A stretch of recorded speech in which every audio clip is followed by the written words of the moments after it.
Hello दोस्तों, आप सभी को होली की हार्दिक शुभकामनाएं। जैसा कि हम लोग पिछली वीडियोज में सीखे थे, ईद का कुछ हिस्सा सीखे थे। आज जो हिस्सा बचे हैं हम उनकी चर्चा करने वाले हैं। यदि आप मेरे चैनल पर नए हैं तो प्लीज़ मेरे चैनल को एक बार सब्सक्राइब जरूर कर दीजिएगा और लाइक भी कर दीजिएगा। धन्यवाद। चलिए, हम सबसे पहले ईद में जितने भी प्रयोग सीखे थे उनको आप अगर नहीं सीखे हैं तो पिछली वीडियोज को आप देख लीजिएगा। सबसे पहले आज हम सीखेंगे सन के लिए ईट का प्रयोग करते हैं। सन के लिए, किसके लिए? सन, अरे वही सन जो कहते हो सन 2002 था। सन 2002 था जब मैं पैदा हुआ था, आप ऐसे बोलते होंगे। तो इस भी ट्रांसलेशन में आप क्या लगाओगे? ईट लगाओगे। तो यहाँ पे बनेगा ट्रांसलेशन इट वाज 2002। क्या सन 2002 था? तो वाज इट 2002। जैसे यहीं पे आती है, सन के बाद आती है तिथि। सन के लिए और तिथि के लिए हम इट का प्रयोग करते हैं। अब बताइए तिथि में क्या होगी? जैसे कल 12 तारीख थी, कल 12 तारीख थी। आपसे पूछा जाए कल 12 तारीख थी, आप इसकी इंग्लिश बताइए, तो आप क्या कहोगे? कहोगे मुझे नहीं आता। नहीं, ये ट्रांसलेशन ईट से शुरू होगा। और मैं बताया हूँ कि ईट जो होता है एक वचन होता है और ईट के तुरंत पश्चात वाज लगेगा। और 12th, अब बताइए 12 तारीख थी तो इट वाज 12 डेट। यहाँ ये देखो बोलने में अच्छा नहीं लग रहा है तो तारीख नहीं बोलोगे, यहाँ पे शब्द आप जोड़ लोगे कि जैसे कल 12 मार्च था। जैसे कल 12 मार्च था तो यहाँ पे आप क्या लिखोगे? इट वाज 12th मार्च। ऐसे आप बना सकते हो ट्रांसलेशन। जैसे आज 18 मार्च है तो इट इज 18 मार्च टुडे। यहाँ पे टीएच भी नहीं जोड़ोगे आप। यहाँ तक आपके समझ में आ गया होगा। और दूसरा इट का प्रयोग बर्थडे के लिए भी किया जाता है। जैसे कि कल मेरा बर्थडे है या कल उसका बर्थडे है। इन सभी ट्रांसलेशन को ध्यान से देखिए। जैसे कल उसका बर्थडे है तो आप इसमें भी इट का प्रयोग करोगे। It is birthday. It is birthday नहीं, हिज लगेगा तो इट इज हिज बर्थडे। और उसके बाद कल की बात किया गया, आने वाले कल की, तो टुमारो लगा दिया जाएगा। It is birthday, his birthday tomorrow. हमारे ख्याल से आपको ये हिस्सा ईट वाला समझ में आ गया होगा। अब हम बात करते हैं ईट के अगले प्रयोग की। तो जैसे आप ट्रांसलेशन सुने होंगे, समय हो गया है, मतलब डाट डाट डाट डाट आगे कुछ भरा रहेगा और पीछे मिलेगा समय हो गया है। इन सभी के लिए भी आप ईट का प्रयोग करोगे। किसका प्रयोग करोगे? ईट का। जैसे गुझिया खाने का समय हो गया है। गुझिया खाने का समय हो गया है, का समय हो गया है। अब आप सोचोगे सर इसकी इंग्लिश कैसे बनाएंगे? तो एक बात बताए ना, समय हो गया है कि अंग्रेजी होती है it is time. It is time होती है। समय हो गया है या समय है, दोनों की अंग्रेजी आप बनाओगे इट इज टाइम। तो जैसे समय हो गया है तो इसकी अंग्रेजी लिखोगे it is time. It is time. अब बताइए क्या करने का? खाना। मैंने बताया था कल खाना का अंग्रेजी ईट होती है कि ईटिंग, तो आप कहोगे सर ईटिंग होती है। तो यहाँ पे खाना की अंग्रेजी चाहे ईटिंग लिखो चाहे टू ईट लिखो, तो it is time to eat. अब गुझिया को गुझिया ही बोलोगे। क्या बोलोगे? गुझिया बोलोगे। अब जैसे आ गया पढ़ने का समय हो गया है, दुकान खोलने का समय हो गया है। ऐसे शब्दों में आप तुरंत ईट लगाओगे।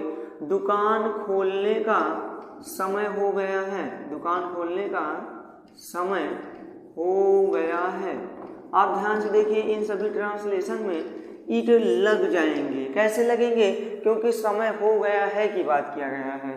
तो यहाँ पे बनेगा ट्रांसलेशन ईट। ईट के साथ लगेगा इज। अब उसके बाद बताइए टाइम आ जाएगा। इट इज टाइम क्या करने का? टू। खोलने का अंग्रेजी होगा ओपन। अब क्या खोलने जा रहे हो भैया, तो शॉप खोलोगे। It is time to open shop. नहाने का समय हो गया है, पढ़ने का समय हो गया है, वहाँ जाने का समय हो गया है, फसल काटने का समय हो गया है। इन सभी ट्रांसलेशन के साथ आप हमेशा याद कर लीजिए इट का प्रयोग करेंगे। किसका? इट का प्रयोग करेंगे। अब हम अगले टॉपिक की बात करने वाले हैं। तो आप कहोगे सर अगला टॉपिक क्या है? तो मेरा अगला टॉपिक है जैसे मिनट लगेंगे, minute dot dot dot minute लगेंगे, इन सभी के लिए भी आप क्या लगाओगे? ईट लगाओगे। क्या लगाओगे? ईट लगाओगे। जैसे 2 मिनट लगेंगे, 2 मिनट लगेंगे मुझे वहाँ जाने में। तो ऐसे ट्रांसलेशन के साथ आप ईट लगाओगे तो आप अंग्रेजी बनाओगे। क्या बनेगा? ईट से ट्रांसलेशन शुरू होगा और गा घी गे आ रहा है तो फ्यूचर है, तो ईट के साथ हमेशा बिल बताए हैं लगेगा। अब यह बताइए बिल के साथ बी लगेगा। इट विल बी कितना मिनट ले रहा है? टेक लगेंगे, लगना का अंग्रेजी टेक होता है। It will be take 2 minutes. कितना मिनट? 2 मिनट्स। आपको ये ट्रांसलेशन जरूर समझ में आया होगा, कोई डाउट की बात नहीं है। जैसे मान लीजिए 2 मिनट लगता है, 2 घंटे लगता है। अब लगता है इसके लिए क्या करोगे?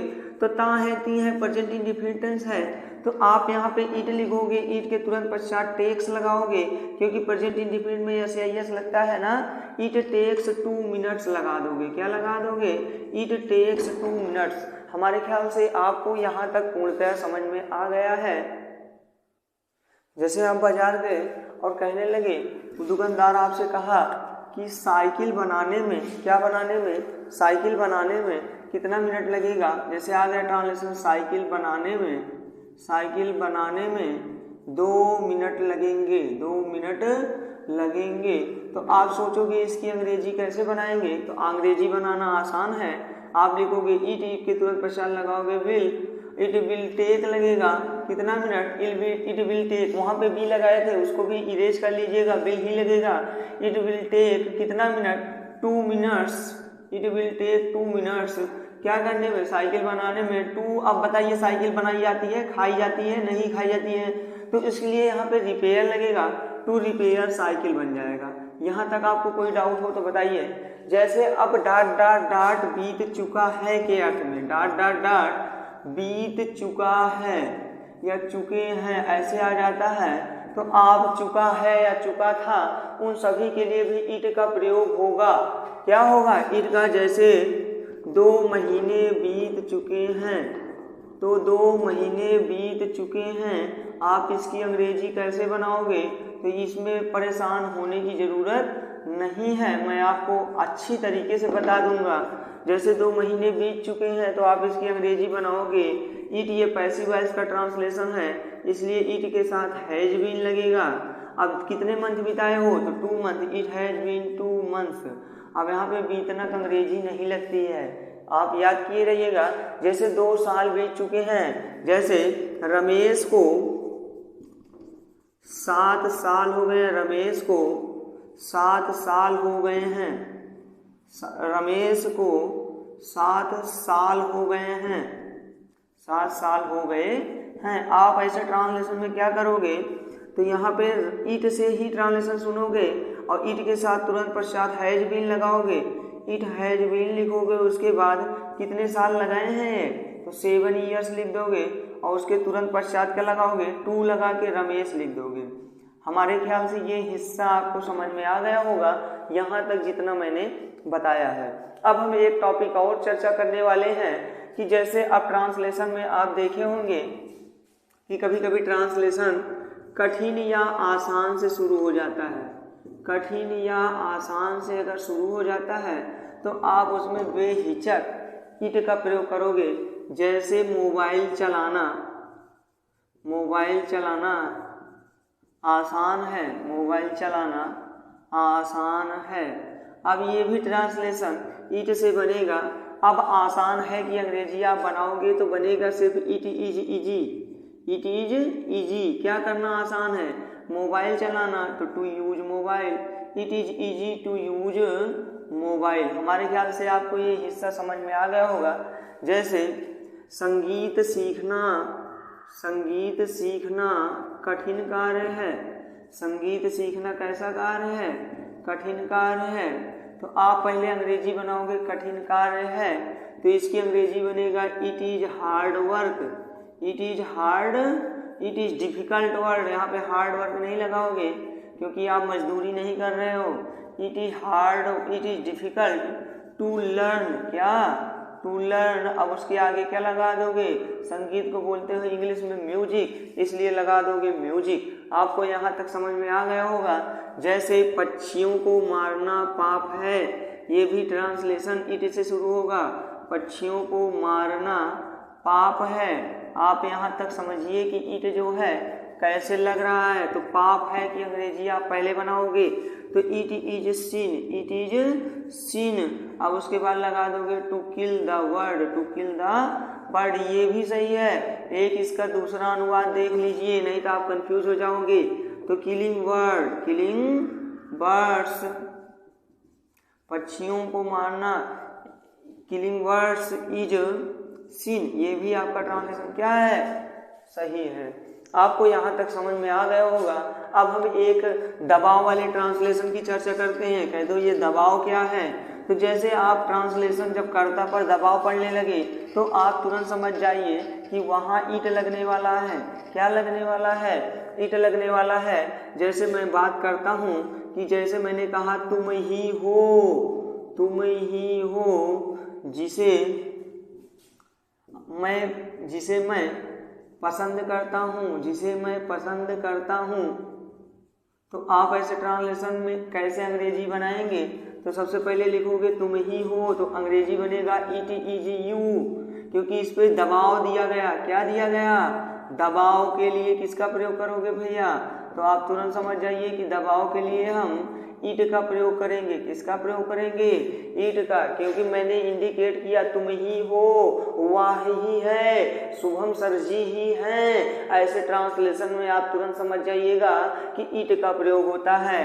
इट इज यू, और यहाँ पे जिसे की अंग्रेजी whom लगेगी, whom। अब मैं प्रेम करता हूँ, अरे मैं लाइक पसंद करता हूँ, तो whom I like, जिसे मैं पसंद करता हूँ, ये ट्रांसलेशन बन जाएगा। जैसे वह ही है, वह ही है जो या जिसने, वह ही है जिसने मुझे मारा था, जिसने मुझे मारा था। ये ट्रांसलेशन भी आप क्या बनाओगे, ईट से ही बनाओगे।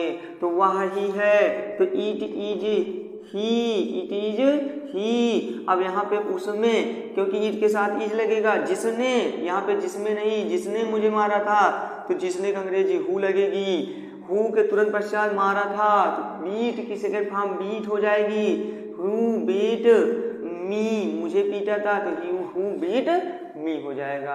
अब एक ट्रांसलेशन पैसिव वॉइस में ईट का प्रयोग होता है। अब पैसिव वॉइस में कैसे जानोगे कि सर ये पैसिव वॉइस का ही वाक्य है, तो सबसे पहले मैं आपको बताना चाहता हूँ कि आपने ट्रांसलेशन सुना होगा कि कहा जाता है। ये कहा जाता है तो किसी न किसी के द्वारा कहा जाएगा कि नहीं कहा जाएगा, सुना जाता है, किसी ने कि यह सुना जाता है, कुछ न कुछ तो सुना ही जाएगा। तो कहा जाता है, ये भी वाक्य पैसिव वॉइस का है। किसका है, पैसिव वॉइस का है, तो कहा जाता है। तो इट इज सेड या इट इज टोल्ड, जैसे कहा जाता है, सुना जाता है, तो सुना जाता है, ये भी वाक्य क्या है, पैसिव वॉइस का है, इसलिए यहाँ भी इट से बनेगा।